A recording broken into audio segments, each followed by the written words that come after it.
Here we go, folks. So this is, unfortunately, the track this I'm going to get on camera, so bear with me. All right, so these are your October horoscopes. And boy, what a month we have in store for you. So the first thing is Pluto.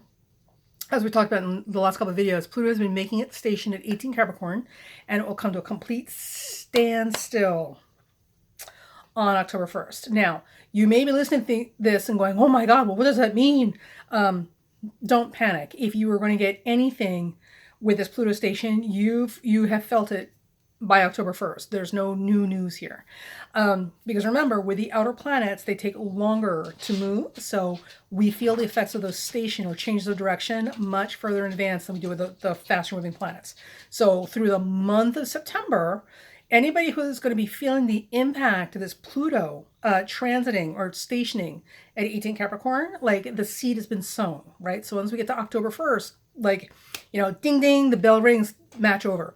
So this does not mean, however, that we're out of the woods. I swear, it's an amazing thing because when you do astrology, the whole purpose of doing astrology is to try and make sense of life and the people around you and to have a reason for hope and optimism that there's something good to move forward to. And yet, when you listen to people do the transits and stuff, it's either like airy fairy cotton candy, rainbows and unicorns, like fluff, right? Like nothing bad ever happens. Or it's, just, oh my God, the sky is falling. This planet's in the penumbra, external retrograde shadow, blah, blah, blah, blah. Oh my God. So sometimes it makes it a little hard to get out of bed and to leave the house. But we've got some good stuff here. Okay, so Pluto will make its station on the 1st, but we'll have figured out what that's going to mean for us personally by then. So here's the thing to remember. If you're not getting banged around like a ping pong ball right now with a Pluto station, or because you have planets at 18 degrees in the cardinal signs, Aries, Libra, Capricorn, Cancer, or within 2 or 3 degrees of either side of 18, if you're not already seeing something of significant portent, remember, with Pluto, we plant the seeds for legacy, right? So things with Pluto are not immediate, like bang in your face. So it's not Mars, right? So Scorpio has 2 rulers, Mars and Pluto.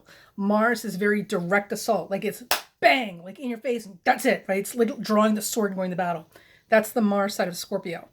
The Pluto side of Scorpio is the part that plots and plans and like lays out the blueprint for revenge 20 years from now, right?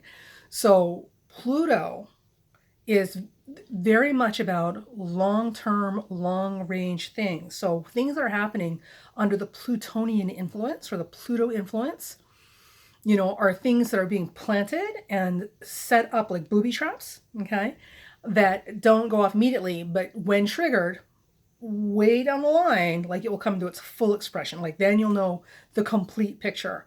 So with this Pluto station, things that we're seeing now, this is about legacy. And we briefly talked about this in another video. There's a long, oh my God, like 12 pages, piece of writing that I've done about the October horoscopes and Pluto and Saturn and Neptune and all the stuff's going on right now. That's well worth reading, but it's on my Patreon page because, Anyway, so it's about legacy and the things that we leave behind. So everything's going on right now, like in the United States, everything we're seeing right now as far as the Kavanaugh case, right? Now, the thing about it is Supreme Court justices get appointed all the time. Like it's not that interesting. Nobody really pays any attention to it. I certainly didn't. But this particular case has hit such a nerve or chord in women globally. Well, and not just women, men too, in sexual assault victims globally. And, this very thing about the people in the position of power that make the rules and enforce the rules versus people who have no power at all that are victimized, not once, but twice, once by the perpetrator and the second time by the system that gives them a free pass because they're the ones who make the rules and they get to decide who's actually guilty and who's not, right?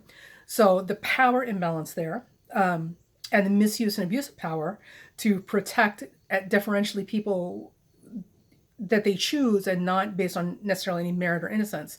These are the things that are really striking chords globally. So everyone across the globe has been watching this unfold, right? So it's a very, very big deal. And that is classic Pluto. Pluto is not about, the little stuff right here in our little teeny tiny world.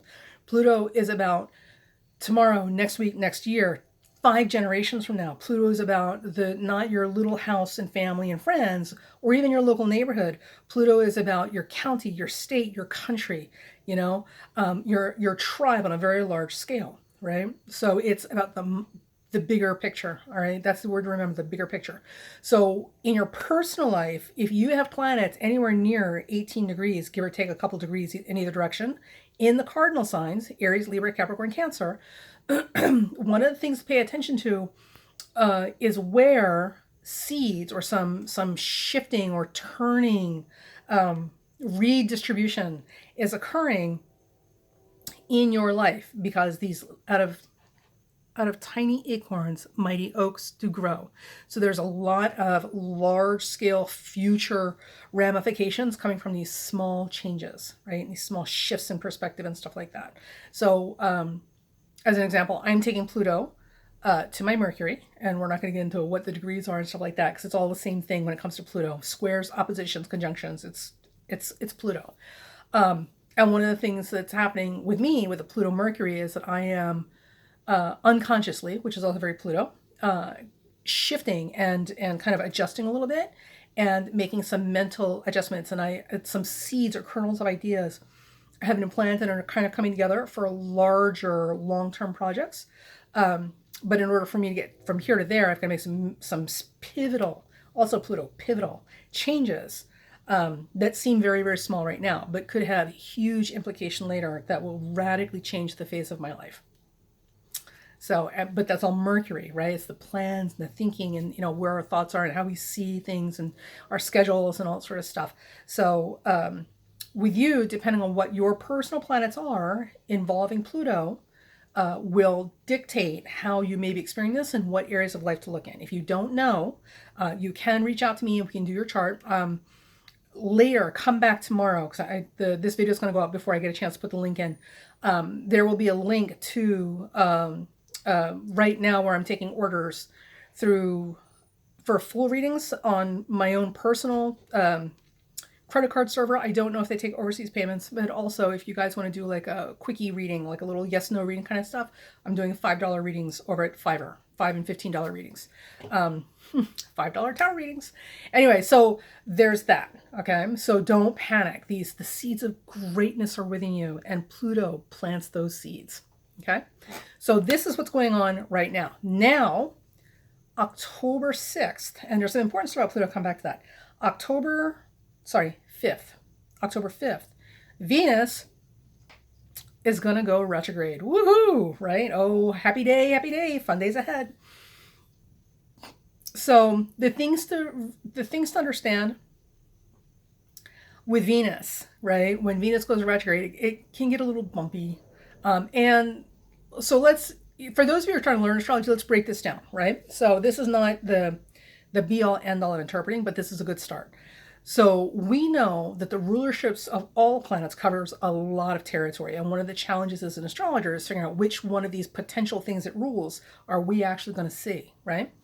Venus, among its many, many things that it rules, the simple, basic ones that come to the top of the list are always beauty, aesthetics, art, younger women, and money, and relationships. So with Venus stationing retrograde, with Venus about to go backwards, this does some weird stuff to our money and to our relationships. And it tends to make younger women more sensitive, all women in general, but certainly younger women. And in terms of beauty and art and aesthetics, it gets a little weird, right? So purchases for luxury or indulgence, because luxury is a very Venusian thing. It's also very Jupiterian.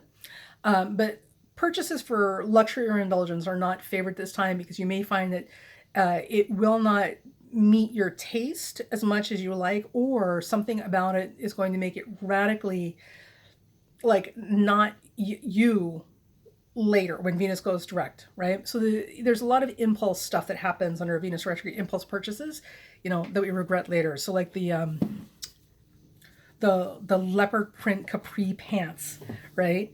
Because you're a cougar, baby. Looked really good and fun when you bought them under the Venus retrograde, and then like as soon as Venus went direct, like a month later or something, you pulled them out of the closet and put them on and looked in the mirror and said, "What on God's earth was I thinking?" It's that kind of a stuff. Same thing with dyeing your hair.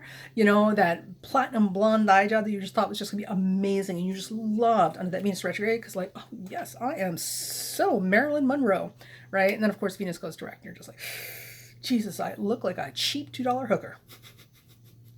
So if you need to get beauty treatments done, do not do them during, excuse me, a Venus retrograde.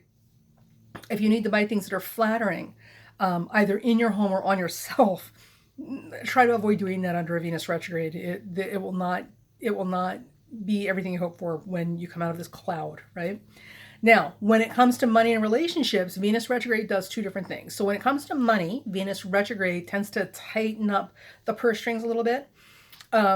So, people feel their budgets when Venus goes retrograde. And I don't know what this means for us, except maybe we might see it in the stock market activity. So we may see stocks going down with Venus going retrograde. I'm not completely sure, and you can't hold me to it because I'm not a financial astrologer. So I don't know anything about the markets. I'd like to, but I'm not there yet. It could also, as far as money goes, it could also be that you are looking, especially around the beginning of the month when Venus makes that station, some of you, especially those of you with planets at like 8 to 10 degrees of the fixed signs, Scorpio, Leo, Aquarius, Taurus, if you have planets around those degrees, you may find yourself dealing with some unexpected expenses, things that have decayed or been damaged or are otherwise debilitated and need to be repaired or replaced. So there may be some unexpected expenses that come up under this Venus station for you folks. And unexpected translates into inconvenient, which translates into unexpected budget, which is never fun. And Venus rules fun. And when Venus is retrograde, she is not having fun. Nope. No siree, Bob. No fun here. Okay. Now, looking at my notes. So, relationships. Venus in relationships. So with Venus in relationships, this can get a little interesting. Okay. So for those of you who are in relationships, okay, with another person, with an animal, with a God, with a blow-up doll, with London Bridge, like whatever it is you're having, your Louboutin shoes, whatever you're having a relationship with, Venus goes retrograde, it can do one of two things. So, because it's, planetary movement like this is a stress test on relationships. So it can mean, on the one hand, some challenges in the relationship. People are more cranky and irritable than usual during the relationship. People are more sensitive, to offenses and slights during this thing. So if you have the extra money, go buy some flowers or, make a fancy dinner for your partner. If you don't have the money, then go steal some flowers. Or do your best imitation of cooking, or get a beer. I don't know. Being more attentive and more sensitive to your partner's needs right now will help make life inside the home a lot easier. So be gentle with each other and with yourselves. I know that people are just a lot more like sensitive inside relationships. Issues of loyalty and betrayal and allegiances and commitment. These are and insurance. Like, what assurances and insurances do I have if this relationship ends? Matters of long-term security outside its relationship. These are also conversations that are going to come full bore during Venus retrograde for a lot of people who are in established relationships. So be prepared for those conversations. And for those of you who've been dilly-dallying around thinking that you can milk this for everything it's worth and get out of it without having to have the commitment conversation, honey, I don't know how to tell you this, but you're going to be SOL on this. And you may be, SORRY when you land on your keister on the sidewalk when you get kicked to the curb. So this is not the time to play games. And some of you are going to have to, like they say in poker, some of you are going to have to show your hand now. So, so there is that. Just warning to the wise. Now, the other side of this, with Venus retrograde as it impacts relationships for single people, This is not an optimal time to get involved with new people when Venus goes retrograde. While Venus is retrograde and you're out, mingling and tingling, and dating and all your stuff, doing what you should be doing, which is interacting and connecting with other human beings. Understand that Venus retrograde, because the retrograde planet doesn't show everything. It's a very insecure position. So Venus in particular retrograde is a very insecure position. So people may overcompensate for their insecurities more now during the retrograde than any other time, which means that they may work even harder to appear even better than they actually are and hide those flaws as far back from view as possible. This doesn't mean they're dishonest, and this doesn't make them bad people.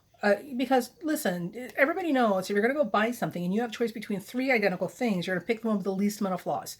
They're identical, they serve the same purpose, and all the superficial flaws, like the scratches and dents, like it doesn't change the function of the thing. It's the same damn thing.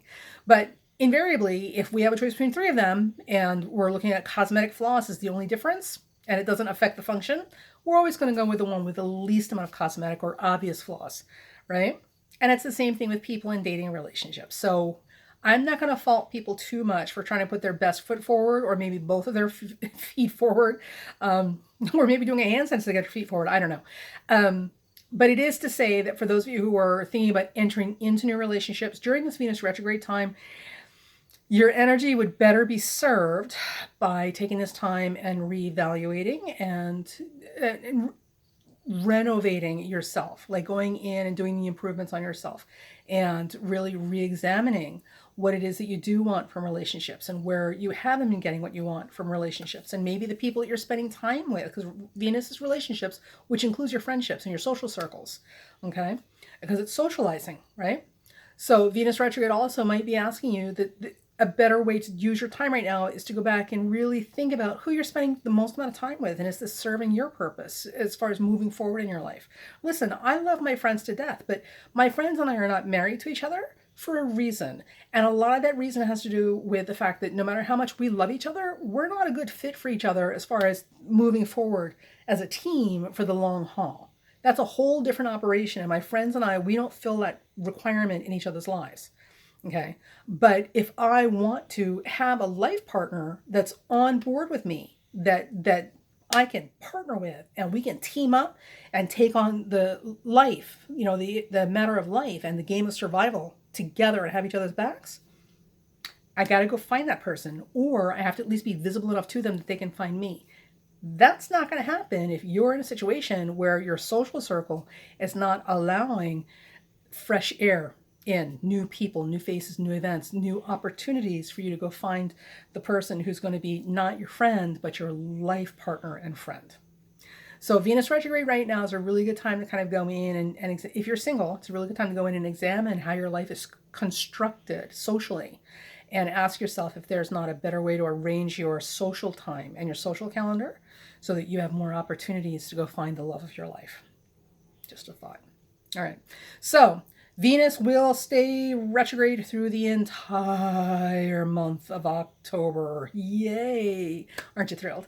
And by the end of the month, Venus will change signs into its own sign of Libra. So we will get some reprieve going into November. But for the month of October, relationships, especially after the 6th when Venus goes retrograde, relationships are just crap.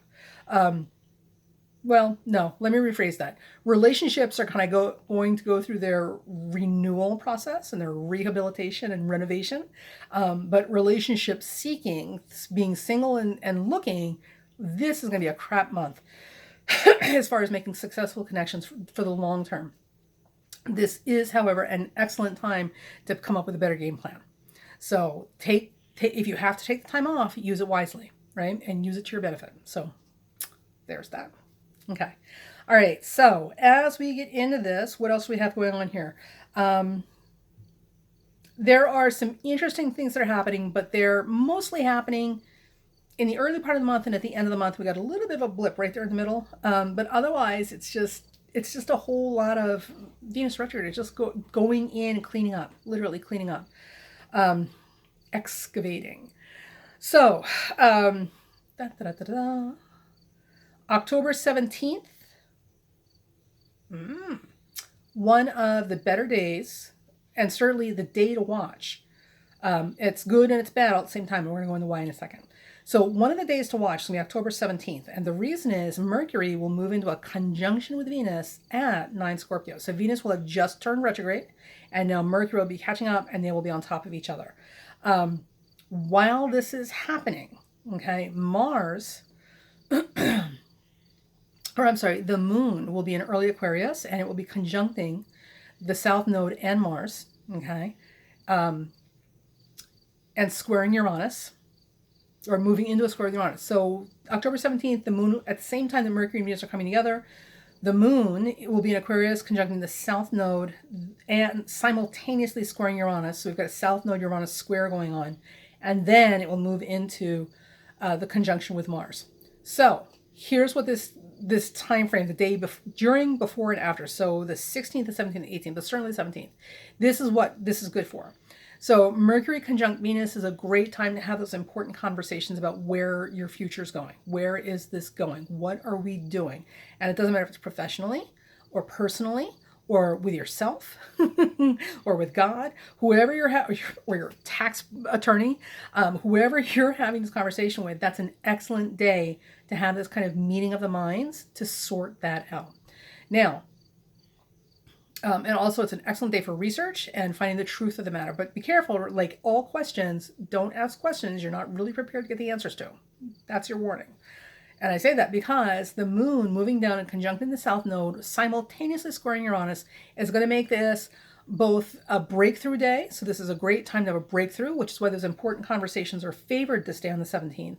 Because if you've really hit a wall or an impasse, this is the day when you'll be able to really bite through and come up with an ingenious solution. Like you'll be able to break through the problem. Like, oh my God, I could have had a V8. On the other hand, what this also means, because Uranus, right, this is an unpredictable, excitable day with people who are not necessarily going to be their most steadfast and reliable, right? So there may be, and the South Node is involved, so there may be some breakdowns or breakups at this time. Understand that in this particular case, with a Mercury, Venus conjunct in Scorpio and Moon in the South Node squaring Uranus, breakups of existing things are also very, very possible. So you could have a breakdown of machinery as easily as you can have a breakup of a relationship. In either case, these things were going to happen at some point, and this is, if it happens now, it is because this is the best, most protected time for this to happen. This will set you free and liberate you and open you up to literally better things. In the immediate sense, not in the 4 lifetimes from now sense. Now, after this happens, so that's early Aquarius, so like the 18th, the next day, 18th, 19th, the moon will be moving into a conjunction with Mars. So all the stuff that's promised and all the conversation and discussion and stuff that's going on the 17th with this Mercury-Uranus conjunction and this moon South Node square Uranus, it's all going to put into action, physical action around the 18th. Okay, maybe the 19th, but certainly the 18th. So we're going to take it from the drawing board to actually putting it out there in the field and giving it a test drive the next day. So things are going to move fast. Okay, so if you're not seeing it the 17th, don't worry. There's also the 18th. But you don't want to get blindsided with it. So keep your ear to the ground, pay attention, and make sure you're listening to the people around you and listening to the machines that are running around, like operating around you. Listen for signs that something isn't well before you get here. And that way you won't get caught off guard and blindsided by this. If you're not paying attention, don't be surprised if crap comes out of left field at you. You were warned. All right, October, November, let's see what we got here. 7th. Right. Now, some other things that are happening this month. This is October 20th, so that's the end of the month. Sorry, reading my notes. So the 18 Leo eclipse from the summer will get its last activation. Come back here. Or it has had its last activation around the same time that Saturn stationed direct. So around September 9th to September 20th. This is the month we just finished. That 18-degree Leo eclipse finished its activation. I'm not completely sure what happened exactly. Or it was activated. So we've got a final activation coming up at the end of the month. If you go back and check those dates, September 7th through 20th, those 2 weeks, there should be some things of significance or importance that happened on a large scale because it was an eclipse activation. This eclipse got its final activation at the end of the month around the 27th to the 30th. Now, when the eclipse gets its final activation, what this means is that the eclipse cycle and all the events that we can expect to see from it will have run their path. So there's nothing new associated with the eclipse that's going to come after those dates. And for some suggestion about what that means personally or on a global scale, we're going to get into it. But before I do that, because there's a bunch of stuff concentrated around the end of the month, so I want to do it all together. I just want to talk about this Pluto station that we started this video with, and the eclipse in Cancer. So Pluto, that station at the beginning of this month that we've been feeling all through September, and certainly these last couple of weeks of September, right? And with this Kavanaugh confirmation and this, this global awareness of sexual assault, and power and the abuses of power and all that sort of stuff, who has it, who doesn't, who's using it, who's misusing it. All of this happening on this Pluto station. So the thing about it is, Pluto goes direct and retrograde like frequently in our lifetime. Well, maybe not frequently, but certainly enough that it doesn't always have this kind of portent, right? And it's kind of like gravitas globally that this one is having right now. Okay. So sometimes as you get on with your astrology, you're looking at it and going, well, this doesn't make any sense. Why is this Pluto station any different from any other Pluto station or any other planetary station? Why is this one so big, right? Why is it such a big deal all of a sudden? Well, boys and girls, without getting into a lot of social politics, because all of this is all very Plutonian, there's a lot more going on than just right now. But just to shorten it for you and keep it astrological, Pluto at 18 Capricorn station activated the 20-degree Cancer eclipse from this summer. And what does Cancer rule? Women. And what does Capricorn rule? Old traditional structures. So Pluto activating the Cancer eclipse, literally this kind of blew everything up and made the eclipse adding energy to this Pluto station, made this even larger and more magnified and more visible from all points of the globe. Okay, that's why this particular Pluto station is more significant globally than any other Pluto station that we've seen recently, right? The other thing to keep in mind is that so you guys may or may not understand what dispositors are. I go over all of that. I talk about that and how this happens in the Patreon page. So Pluto disposits, right, or is the final ruler of nearly every single planet in the solar system right now, except Saturn in Capricorn and Neptune in Pisces. That means Pluto is the lead dog on the sled, right? Like if you could imagine like sled dogs in Alaska, right? There's always that point dog at the very front, the alpha, right? The lead. The lead dog for this pack, for the entire solar system, is Pluto. Pluto controls the train, okay? It is literally the engine of the train right now. So the only things that are not disposited by Pluto are Saturn in its rulership sign and position of power, Capricorn, and Neptune in its rulership sign and position of power, Pisces. We don't count the sun, and we don't count the moon, and we don't count Mercury because they move so fast that their dispositors change pretty frequently, right? And Mercury is the messenger, so we're not really involving Mercury. But ultimately, from Venus onward, this is what we're looking for, dispositors. Because we're not looking at daily stuff right now. We're looking at the whole month. So we're not going to use Mercury because Mercury is going to change fairly frequently. And I'm pretty sure Mercury also right now, I have to double check. I should know this, right? Mercury, I think, is in Scorpio right now. I have to check. But Pluto may also be dispositing Mercury, which means literally, except for the sun, moon, which we don't use, and then Saturn and Neptune, Pluto is literally leading everybody. So it is the point person for the entire train. So that gives Pluto, without the eclipse, a tremendous amount of power and domination over the events that we can expect with this Pluto station. The eclipse added to it is literally like taking a stick of dynamite and adding a 10-gallon drum of nitroglycerin and sitting it right next to it before we detonate. Okay? Huge, huge stuff. So that is what is significant about this particular Pluto station. It's very important. The stuff that's happening right now is very important. And remember, it's Pluto. It's about generations, literally, and legacy and decades to come, right? It's about the future and what we leave behind.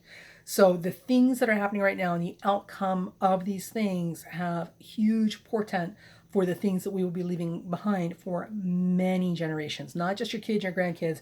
We're talking great grandkids, great great grandkids, like kids that are only going to know you because they're doing genealogy and going back 5, 6, 8, 9, 10 generations in the family tree. That kind of long-term impact. So this is big, big stuff on a much bigger level than just, who sits in the Supreme Court. It's so much bigger than that right now. Okay. And if you watch, like you can see it, like it's playing out exactly like that. All right. So let me try and get through the month here. Best days this month, along with that October 17th date to watch out for. Look for October 11th and 12th, give or take a day, 11th and 12th. Mercury will be in sextile to Saturn. It will also be opposing Uranus. Still a bit of a jumpy day because, Uranus is involved. So it's like, Uranus, opposition, so a couple of things. So Mercury sextiling Saturn makes this a great organized day. So if you need to get stuff done, this is a great day because people are going to be organized on top of things and have no problem falling into step so that we can get this done. Okay. Now, the opposition Uranus can seem a little scary because Uranus, explosions, unpredictability, irrational behavior, like weirdos on parade, like, right? Aquarians are the worst. Mad scientist experiments. So the Mercury Uranus and it's an opposition which is always challenging, right? And extreme. So it can seem a little scary, like, oh God, really? But I want you to think about something. Uranus is the higher octave of Mercury. So when we have Mercury and Uranus in relationship with each other, there's two ways for this to present. If we allow ourselves to wallow, in the swamp water kind of thinking, like literally we can't get our eyesight above the swamp line, right? If we're there and all of our concerns and our thinking and our priorities are very petty and selfish and personal and mundane, and not really contributing anything to the greater good, it's going to be a crap day. It's just going to be a crap day. You're not going to love this day. And the day is not going to love you. The other side of that, because Uranus is the higher octave of Mercury. So Mercury is your everyday thoughts and speech and actions and habits. It's, the neighborhood gossip. It's Gemini, right? It's very here and now. It literally just, Mercury is what it sees in front of it, right? Uranus, on the other hand, is the higher octave. It's the genius. So it's Aquarius. So Aquarius and Uranus is not about the petty little stuff, the trivial stuff here, and the local immediate area. It's about the vision. Okay. It's about the greater good. It's about the larger picture, the humanity. It's like the large scale vision of what the future could be. That's Uranus. So if you are involved in any type of visionary work, or you're literally trying to project like into the future and find ingenious solutions to everyday problems, or you're involved in any type of high-tech, technological, whatever, but ultimately your focus is on the higher functions of the mind and using the higher functions of the mind rather than the lower ones, which is all gossip and celebrity hoo-ha. You're going to find this is an amazing time that will allow you tremendous breakthroughs. So here's the deal on best days for people